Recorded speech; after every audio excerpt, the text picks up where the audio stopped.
Vous regardez ces images en ce moment même, car un événement sans précédent vient de se produire. Quand avez-vous vu pour la dernière fois un ancien membre de la famille royale, quelqu'un qui a foulé les couloirs de Buckingham Palace, qui a siégé aux côtés de la reine Élisabeth II, qui a porté le diadème et prononcé les vœux du roi, se voir refuser l'entrée au Royaume-Uni à une frontière internationale? Prenez un instant pour y réfléchir. Car ce qui est arrivé à Meghan Markle à la frontière de Dubaï n'est pas un simple scandale de célébrité. Il s'agit d'un rejet géopolitique. Un message clair et net, envoyé haut et fort par l'une des régions les plus riches et les plus influentes de la planète. Et si vous pensez que l'histoire s'arrête là, c'est que vous n'avez rien compris. Le désastre de Dubaï. Que s'est-il vraiment passé? Commençons donc par Dubaï. La ville d'or. Le pays du luxe, un lieu où les milliardaires placent leur argent, où les célébrités étalent leur train de vie et où les influenceurs viennent créer l'esthétique Instagram parfaite. C'était censé être le refuge de Meghan, son échappatoire. Mais voilà, à Dubaï, on n'accepte pas n'importe qui, surtout pas quelqu'un qui traîne une telle polémique. Selon plusieurs sources proches du dossier, Meghan Markle est arrivée à la frontière de Dubaï persuadée de passer sans encombre. Après tout, c'est Meghan Markle, n'est-ce pas? L'ancienne duchesse de Sussex, star de Netflix et confidente d'Oprah Winfrey. Au lieu de cela, elle a essuyé un refus. Les agents frontaliers l'auraient retenue pour un interrogatoire. Précisons qu'elle n'a pas été arrêtée, mais retenue, interrogée, puis, après plusieurs heures décrites par des témoins comme tendues et humiliantes, on lui a poliment mais fermement demandé de faire demi-tour et de partir. Vous imaginez ce moment? La prise de conscience que votre plan, votre stratégie de sortie soigneusement orchestrée, vient de s'effondrer de la manière la plus publique qui soit. La véritable raison du refus de Dubaï. Et c'est là que ça devient intéressant, vraiment hallucinant. Dubaï ne fonctionne pas comme les pays occidentaux en matière de gestion de la réputation. Là-bas, votre nom, votre histoire, vos relations, tout cela compte énormément. Le gouvernement émirati prend son image très au sérieux. Il a bâti une ville qui attire l'élite mondiale et ne compte pas laisser une personne au passé trouble débarquer et risquer de provoquer un incident diplomatique. Alors, qu'ont-ils trouvé en consultant le dossier de Meghan Markle? Tout d'abord, son différend très médiatisé avec la famille royale britannique. Dubaï entretient des liens étroits avec le Royaume-Uni, relations commerciales, partenariats diplomatiques et intérêts communs. Ce qu'il redoute par-dessus tout, c'est d'être perçu comme abritant une personne ouvertement hostile à la monarchie britannique. Mais le problème est plus profond, car il ne s'agit pas seulement d'images, mais aussi de schémas récurrents. Réfléchissez-y. Partout où Meghan va, les problèmes ne tardent pas à surgir. Des employés l'accusent de harcèlement. Des partenaires commerciaux prennent mystérieusement leur distance. Des projets s'effondrent. Les poursuites judiciaires s'accumulent. Et malgré tout, elle se pose systématiquement en victime. Mais voici la vérité, aussi brutale soit-elle. Quand on est au cœur de tous les conflits, les questions fusent. Êtes-vous vraiment la victime ou le problème? Le fiasco saoudien, deuxième porte qui se referme. Si le refus de Dubaï était déjà un coup dur, la suite fut catastrophique, car Meghan avait un plan B. Après l'échec de Dubaï, son équipe s'est immédiatement tournée vers l'Arabie saoudite. Et pas n'importe laquelle, des négociations directes avec de hauts responsables de la famille royale saoudienne. Il ne s'agissait pas d'une simple demande de visa touristique. L'équipe de Meghan s'était lancée dans des semaines de diplomatie discrète, en coulisses, pour tenter d'obtenir non seulement l'entrée, mais aussi l'acceptation on refuge, un lieu où elle pourrait vivre confortablement, loin des regards indiscrets, protégée par l'une des familles royales les plus puissantes du monde. Sauf qu'il y avait un petit problème. Eux aussi ont dit non, et pas un simple refus. D'après plusieurs sources, le refus a été rapide, catégorique et brutal. Après avoir examiné en détail le parcours de Meghan, les décideurs saoudiens auraient conclu qu'elle représentait ce qu'un haut responsable a qualifié de risque inacceptable pour la réputation de l'entreprise. En instant, risque pour la réputation. En langage diplomatique, cela signifie simplement « Nous ne voulons pas que vos problèmes deviennent les nôtres ». Mais le plus incroyable, c'est que la situation devient encore plus hallucinante. Un informateur, s'exprimant sous couvert d'anonymat, aurait tenu des propos qui devraient glacer le sang de Meghan. Nous respectons la royauté. Nous n'accueillons pas ceux qui manquent de respect à la leur. Voilà, le coup de grâce. Ce que les Saoudiens ont vu et pourquoi cela les a terrifiés. Alors, qu'ont vu exactement les responsables saoudiens en enquêtant sur le passé de Meghan? Ils ont vu l'interview d'Oprah où elle a formulé des accusations explosives de racisme au sein de la famille royale. Des accusations jamais prouvées, jamais étayées et largement contestées par les membres du palais. Ils ont vu la série documentaire de Netflix, que de nombreux critiques ont qualifié de règlement de compte à plusieurs millions de dollars. Ils ont constaté les batailles juridiques en cours, les fuites concernant les plaintes du personnel, et le refus persistant des anciens employés de se rétracter quant à leurs accusations de harcèlement. Ils ont décelé un schéma. Et dans le monde de la diplomatie internationale, les schémas comptent plus que les campagnes de relations publiques. Mais voici le hic. Les services de renseignement britanniques pourraient avoir joué un rôle. Selon un analyste basé à Londres et ayant des liens avec les milieux diplomatiques, un avertissement discret aurait été transmis à plusieurs pays du Golfe concernant les déplacements de Meghan et Harry. Il ne s'agissait pas d'une demande formelle, mais d'un simple avertissement amical, une mise en garde entre alliés. Et qui aurait validé cet avertissement? Nul autre que le prince William lui-même. L'avertissement de William, rétorque son frère. Parlons un instant du prince William. Des sources proches du futur roi affirment qu'il l'aurait qualifié, Anne Prevey, de manipulatrice hors pair. Une personne prête à tout pour rester sous les feux des projecteurs. Une personne dont la stratégie consiste entièrement à rejeter la faute sur autrui, à semer la zizanie et à se maintenir au centre de l'attention, quel qu'en soit le prix. Et vous savez quoi? Au vu des faits, difficile de contester ce constat. Songez au parcours de Meghan depuis son départ de la famille royale. Chacune de ses actions a été orchestrée pour faire les gros titres. Les interviews exclusives, les amitiés avec des célébrités, le podcast éphémère, la marque lifestyle qui n'a jamais vu le jour, les batailles judiciaires. Lorsque les autorités saoudiennes ont commencé à s'intéresser à Meghan, l'équipe de Williams aurait veillé à ce que tous les éléments soient communiqués. Pas de rumeurs, pas de ragots, juste des faits. Un dossier complet retraçant toutes les activités de Meghan depuis 2016. Et les Saoudiens ont jeté un coup d'œil et ont dit « Non merci ». Peut-on leur en vouloir? La rage de Meghan face à l'échec retentissant du plan B. Alors, comment Meghan a-t-elle réagi en apprenant le refus de l'Arabie saoudite? D'après des sources proches du dossier, elle était furieuse. Et je ne parle pas de déception.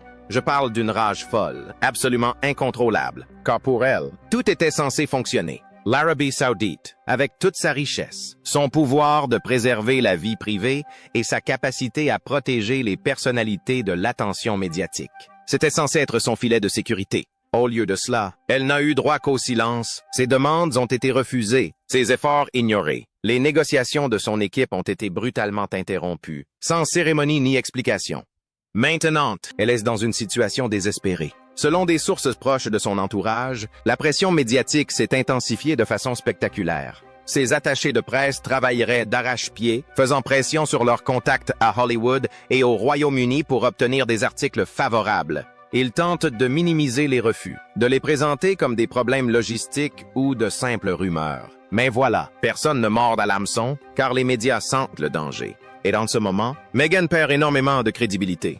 Les médias qui la célébraient autrefois comme une icône féministe prennent leur distance. La situation a changé et Meghan le sait. La crise californienne. L'incident de Montecito. Revenons à la Californie. Car pendant que ce drame international se déroule, la situation de Meghan et Harry aux États-Unis est loin d'être stable. Vous vous souvenez de cette immense demeure de Montecito qu'ils avaient achetée? Celle qui était censée symboliser leur liberté? Eh bien, selon plusieurs sources, ils ont été contraints de partir.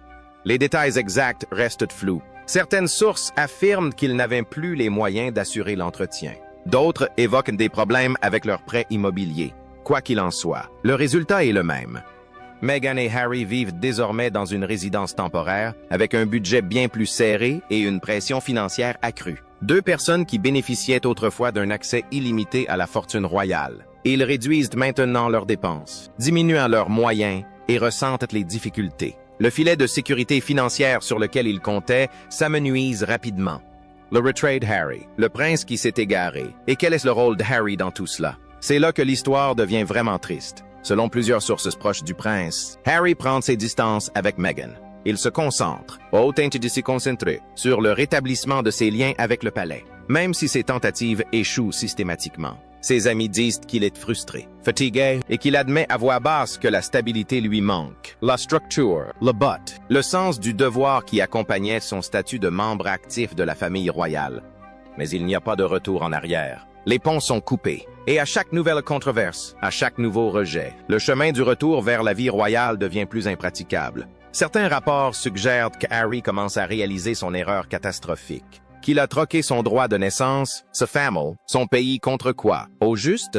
Un podcast raté? Un contrat avec Netflix qui a engendré plus de gêne que de contenu? Mais Meghan, elle, ne regarde pas en arrière. Elle ne le peut pas. Toute son identité est désormais indissociable de ce rôle de victime.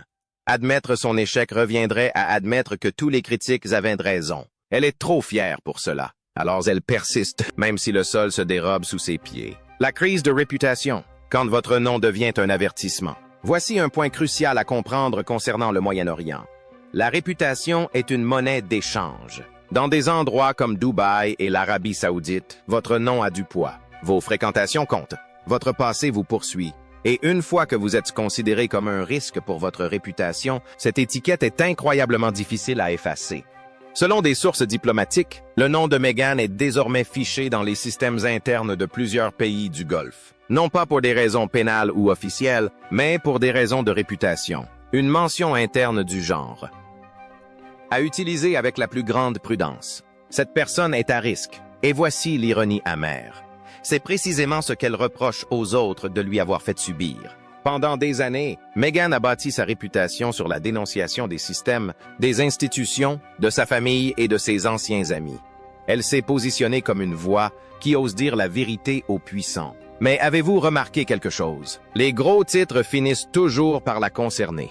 Les drames la suivent systématiquement. Les conflits l'impliquent toujours. Elle est le dénominateur commun. Et dans une région qui valorise l'unité, la maîtrise de la communication et la discrétion diplomatique, cela fait d'elle un risque imprévisible. Les accusations de harcèlement, le scandale qui n'en finit pas.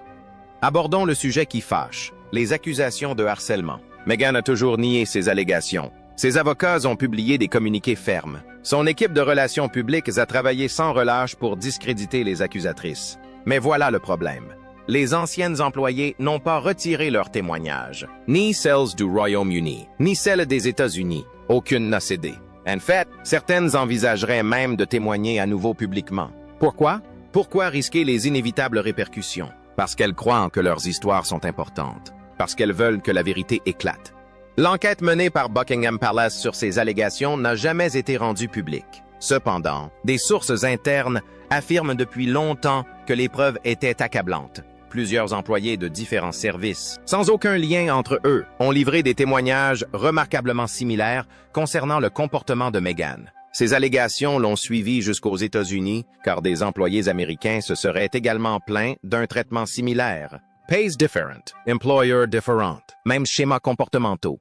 Le manuel des relations publiques. Quand la sympathie cède la place à la suspicion. Pendant des années, la stratégie de relations publiques de Meghan a été d'une efficacité remarquable. Elle s'est présentée comme victime de racisme institutionnel, militante pour la santé mentale privée d'aide, mère protégeant ses enfants. Et pendant un temps, ça a fonctionné. L'interview d'Oprah a suscité une immense sympathie. La série Netflix a fait couler beaucoup d'encre. Mais voilà, la sympathie a une date de péremption. Tôt ou tard, les gens commencent à se poser des questions. Ils commencent à faire des liens. Ils commencent à remarquer des schémas. Est-elle vraiment une victime? Ou instrumentalise-t-elle le statut de victime pour se dédouaner? Est-elle réellement persécutée? Ou fait-elle face à des critiques légitimes pour des raisons légitimes? Ce sont les questions que de plus en plus de gens se posent. Pas seulement les lecteurs de tabloïds, mais aussi les journalistes, les commentateurs, d'anciens alliés. Mais oui, nous n'avons pas pu. Donc, ce que je veux dire, c'est que nous n'avons pas été autorisés à raconter notre histoire parce qu'ils ne le voulaient pas. D'après certains rapports, ils envisagent des juridictions moins connues, des pays plus petits aux lois médiatiques plus souples, des endroits où elles pourraient théoriquement disparaître et recommencer à zéro. Mais voici le problème fondamental. Aucune de ces options ne correspond à ce que Meghan désire réellement, car il n'a jamais été question uniquement de sécurité ou de vie privée. Si elle voulait simplement vivre tranquillement, elle aurait pu le faire depuis longtemps. Ce qu'elle veut, c'est du prestige, de l'influence, de la reconnaissance. Elle veut être vue, appréciée, célébrée. Elle veut être invitée à des événements exclusifs. Elle veut compter. C'est pourquoi Dubaï et l'Arabie Saoudite est ainsi importante. Ce n'étaient pas seulement des havres de paix, c'était des symboles de réussite. La preuve qu'elle avait encore de la valeur, encore du pouvoir. Et c'est pourquoi les refus sont si douloureux. Ce ne sont pas de simples obstacles logistiques, ce sont des défaites symboliques. C'est le monde qui dit « Nous ne voulons pas de toi ». Les appels aux anciens amis épuisent toute bonne volonté. Voici quelque chose qui devrait tout vous dire. D'après plusieurs sources, elle a tenté de renouer les liens avec d'anciens amis, des personnes qu'elle n'a pas contactées depuis des années, d'anciens alliés, d'anciens collaborateurs. Elle cherche à obtenir des services, du soutien, des faveurs. Et vous savez ce qui est révélateur? La plupart ne la rappellent pas. Ce sont des gens qui, vraisemblablement, se souciaient d'elle, qui ont travaillé avec elle. Et maintenant, alors qu'elle a le plus besoin d'eux, ils l'ignorent. Pourquoi? Parce que personne ne veut être associé à une situation désespérée. Personne ne souhaite être la prochaine personne à soutenir publiquement Meghan pour se retrouver mêlée au scandale qui éclatera la semaine prochaine. Son capital sympathie est à sec. La patience a des limites. Et voici le plus dur. Elle est responsable de sa situation. Chaque pont rompu, chaque fuite, chaque procès, chaque attaque publique. Le coût à long terme, elle s'est aliénée presque tous ceux qui pourraient l'aider. Le milieu du cinéma la rejette. Verdict Hollywood. Parlons d'Hollywood. C'est là que Meghan pensait prospérer. Son retour était censé être un triomphe. Quel succès! Le contenu Netflix a été descendu en flammes par la critique. Le podcast a été annulé. Les contrats d'édition ne se sont pas concrétisés. Les collaborations dans la mode tombent à l'eau. Et surtout, les stars les plus en vue la fuient. Remarquez qui n'invite plus Meghan à ses soirées, qui ne publie plus de messages de soutien sur Instagram. Pratiquement tous ceux qui comptent à Hollywood. Voici ce que l'industrie du divertissement a bien compris. La controverse n'a de valeur que si elle se traduit par des profits. Si votre polémique fait grimper l'audience, vous méritez tous les efforts. Mais si elle ne fait que créer des problèmes sans apporter de résultats, vous devenez persona non grata. Résultat, les directeurs de casting ne vous appellent plus. Les producteurs ne sont plus intéressés. Les maisons de couture déclinent poliment les propositions de rendez-vous. Quand même les agences de gestion de crise vous trouvent trop problématiques, c'est que vous êtes mal parti. Crise de confiance? Serai-je le prochain? Voilà une question qui revient sans cesse dans les conseils d'administration d'Hollywood. Si nous travaillons avec Meghan, serons-nous les prochains? Les prochains à être poursuivis en justice. Les prochains à être attaqués publiquement? Les prochains à voir nos communications privées divulguées à la presse? Car c'est toujours le même schéma, n'est-ce pas? Les gens entrent dans l'entourage de Meghan avec les meilleures intentions, et puis les choses tournent mal. La relation se détériore et soudain, ils deviennent les méchants de la prochaine interview à scandale. Cela a engendré une crise de confiance. Personne ne veut investir dans quelqu'un qui a un tel historique de relations brisées. Et voici ce que Meghan semble ignorer. On ne peut pas résoudre un problème de confiance par la seule force de la communication. La confiance se gagne par un comportement constant et durable, et son comportement a été constamment problématique. Plus elle tente de s'imposer de force dans les cercles influents, plus ces cercles se liguent contre elle. Le message du Moyen-Orient est clair. Le respect a des conséquences. Revenons-en au cœur du problème. Ce qui s'est passé à Dubaï et en Arabie Saoudite ne concerne pas uniquement Meghan. Il s'agit de quelque chose de plus important. Il s'agit de respect, de loyauté, des traditions, des valeurs qui cimentent les institutions. Les familles royales du Moyen-Orient ont observé les agissements de Meghan envers la famille royale britannique. Elles ont vu comment elle s'en est prise publiquement à l'institution qui lui a offert une tribune. Elles ont vu comment elle a instrumentalisé son titre tout en sapant l'autorité de la famille qui le lui a conféré. Et elles ont déclaré d'une seule voix. Nous ne voulons rien avoir à faire avec ça. Car voici ce que Meghan semble ignorer. Dans les cercles royaux, que ce soit en Europe, en Asie ou au Moyen-Orient, il existe un code, une entente, un respect mutuel des institutions et des traditions. On peut partir, on peut choisir une autre voie, mais on ne détruit pas tout sur son passage. On n'utilise pas ces relations privilégiées pour mener une guerre de relations. Ce n'est pas de la force, c'est de la trahison. Et les familles royales du monde entier l'ont bien compris. Alors, lorsqu'elle est venue chercher refuge, on lui a montré la porte. Non pas par insensibilité, mais parce qu'elle valorise quelque chose qu'elle, apparemment, ne valorise pas.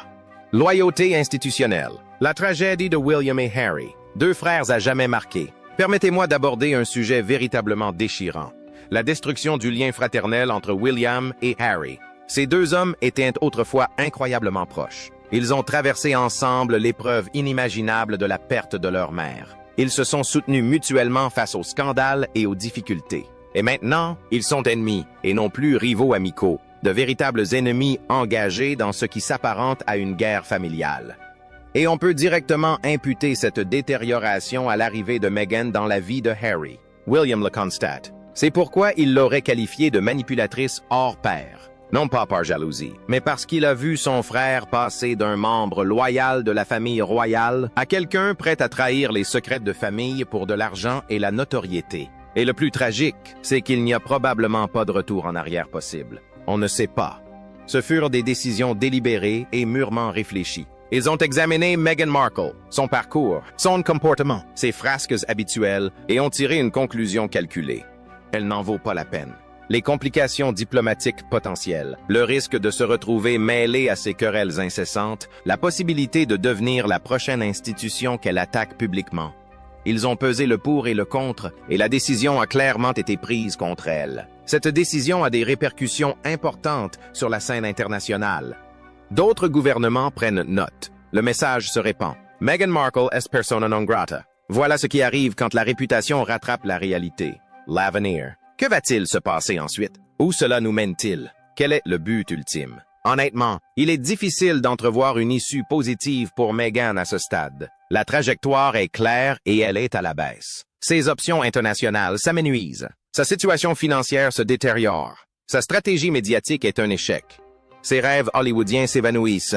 Et surtout, elle manque de soutien. Son charme n'opère plus. Son discours d'émancipation n'a plus d'impact. Ses révélations sonnent comme un règlement de compte. Le scénario le plus probable, la même chose, encore et toujours. Plus de drames, plus de refus, plus d'échecs, plus de pression financière, un lent déclin, ponctué de controverses occasionnelles qui font moins de bruit, de duchesse à star de documentaire. Et après, un exemple à ne pas suivre.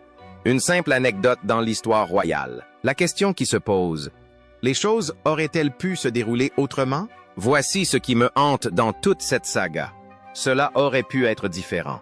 Meghan est arrivée au sein de la famille royale avec un potentiel immense, intelligente et accomplie. Elle apportait de la diversité à une institution ancestrale qui en avait cruellement besoin. Si elle avait fait preuve de patience, si elle avait écouté ses conseillers, si elle avait tissé des liens au lieu de les détruire, si elle avait œuvré au sein du système pour le réformer plutôt que de l'attaquer de l'extérieur, elle aurait pu être une véritable force de changement positif. Au lieu de cela, elle a préféré la confrontation à la collaboration, le drame à la diplomatie, les gros titres à l'humilité. Et maintenant, alors que les portes se ferment brusquement, que ses anciens amis ne répondent plus à ses appels, que les difficultés financières s'accumulent et que les opportunités professionnelles s'évanouissent, elle apprend une leçon brutale. On ne peut bâtir un avenir durable sur le ressentiment et la vengeance. On ne peut entretenir des relations en se posant constamment en victime. On ne peut exiger le respect sans en témoigner à autrui. Le monde entier a les yeux rivés sur Meghan Markle, et ce qu'il voit n'est pas un triomphe de l'indépendance, mais un effondrement qu'elle a elle-même provoqué. Peut-elle se sortir de cette situation? Peut-elle redorer son image? Peut-être, mais cela exigerait quelque chose que Meghan n'a pas encore fait. Une véritable prise de responsabilité, une introspection sincère, une reconnaissance honnête de son rôle dans ce désastre. Et vu tout ce que nous avons constaté, je n'y crois pas trop. Alors, qu'en pensez-vous? L'isolement international de Meghan est-il mérité ou est-elle véritablement victime? D'autres pays suivront-ils l'exemple de Dubaï et de l'Arabie Saoudite? Pourra-t-elle un jour s'en remettre? Partagez vos réflexions dans les commentaires ci-dessous. Et si vous avez apprécié cette analyse, abonnez-vous car l'histoire est loin d'être terminée. Activez les notifications pour ne rien manquer. Bienvenue dans la nouvelle réalité. Meghan, le monde a dit non.